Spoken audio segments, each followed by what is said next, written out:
Let's be real for a second.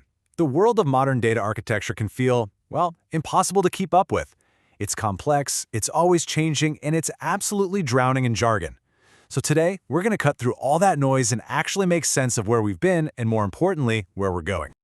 I mean, just think about it. You've got data coming from literally everywhere. Your transaction systems, all those IoT devices, social media feeds, the list is endless. But you know what? Collecting the data is actually the easy part.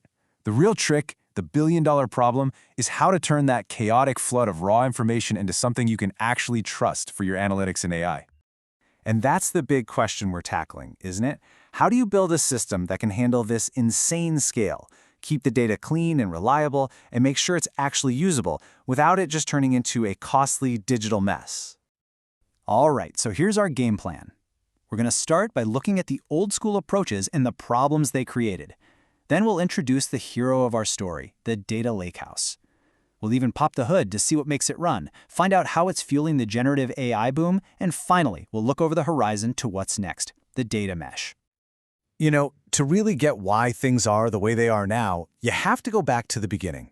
For the longest time, the data world was basically split into two opposing teams, each with its own way of doing things, and, as it turns out, each with a pretty serious flaw. So in one corner, you had the data warehouse. Think of this like a perfectly organized, pristine library.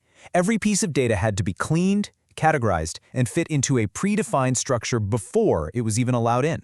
This was fantastic for things like business reports, but it was slow and couldn't handle the messy, unstructured data of the modern world. And in the other corner, you had the data lake, a total free-for-all. You could dump anything and everything in there, in any format. Super flexible, right? But that flexibility came with a huge risk. Because without strict rules and constant management, that beautiful, flexible data lake could very quickly turn into a dreaded data swamp. This is where data goes to die. A murky, disorganized mess with no quality control, no context, no governance. It becomes almost impossible to find anything useful in there. So, this constant battle between the rigid, slow warehouse and the potentially chaotic lake meant something had to give. We needed a better way. And that's what led to this really elegant solution that promised to finally bring peace to the data kingdom, the data lakehouse. And this is the big aha moment. The core idea is to have one single unified platform. Your data engineers, your SQL analysts running business reports, and your data scientists building machine learning models, they can all work off the exact same data from a single source of truth. No more separate, warring systems, just one unified architecture. So here's the magic. A lakehouse gives you all the powerful features you loved from the data warehouse, like guaranteed reliability through something called ACID transactions, which is just a fancy way of saying your data operations are all or nothing so they never get corrupted, and it also enforces schemas to keep your data quality high. But, and this is the key, it does all of this right on top of the super cheap, flexible storage of a data lake. It is, quite literally, the best of both worlds in one package. Okay, so how does a lakehouse actually pull this off? Let's take a look under the hood at the two critical pieces of technology that really make this whole thing work. First up, you've got what people have been calling the format wars. These are open table formats like Apache Iceberg, Delta Lake, and Apache Huddy. They're the secret sauce that brings database-like features directly to the raw files sitting in your data lake. They all have their strengths. Iceberg is like the Switzerland of formats, super neutral and compatible with everything. Delta Lake is built for speed with Spark. And Huddy is an absolute beast when it comes to handling real-time streaming data. But here's the catch. You can have the best technology in the world, but it's not a silver bullet. If you don't have good rules of the road, even the most sophisticated lakehouse can slowly degrade back into that data swamp we're trying so desperately to avoid. And that's where the second piece of the puzzle comes in, a unified governance layer. Think of it like air traffic control for your data. It's a central command center that sits on top of everything and gives you one place to manage who can access what, to track where data came from, and to audit everything that happens. This is the component that truly keeps the swamp from creeping back in.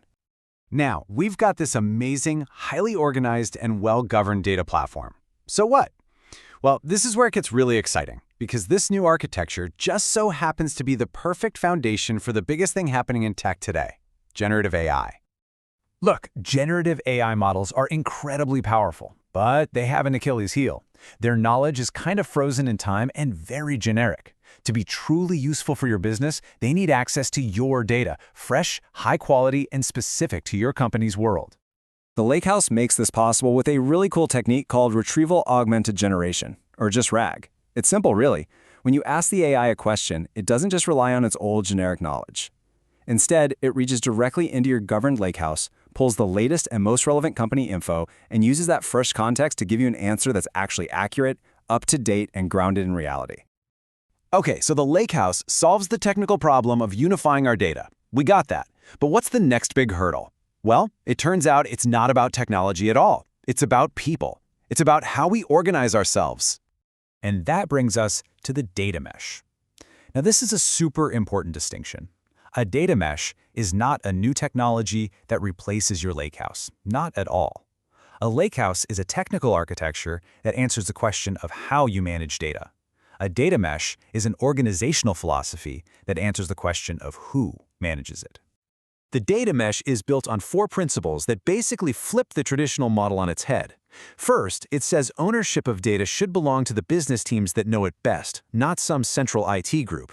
Then, it says those teams must treat their data as a product with real customers inside the company. To make that happen, a central platform team provides easy-to-use self-serve tools. And finally, everyone agrees to a set of global rules to make sure all these data products can work together. And that's why they're not competitors at all. They're the perfect companions. In fact, the data lakehouse is often the ideal technical foundation for building a data mesh.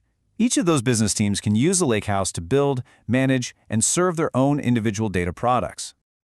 Ultimately, this whole journey, from those messy old lakes to governed lakehouses, and now to these decentralized meshes, it forces us to ask one last really critical question about our own companies. Do we see our data as just a cost center, a technical byproduct that we have to manage? Or are we ready to start treating it like what it actually is, a core product? And maybe, just maybe, our company's most valuable asset?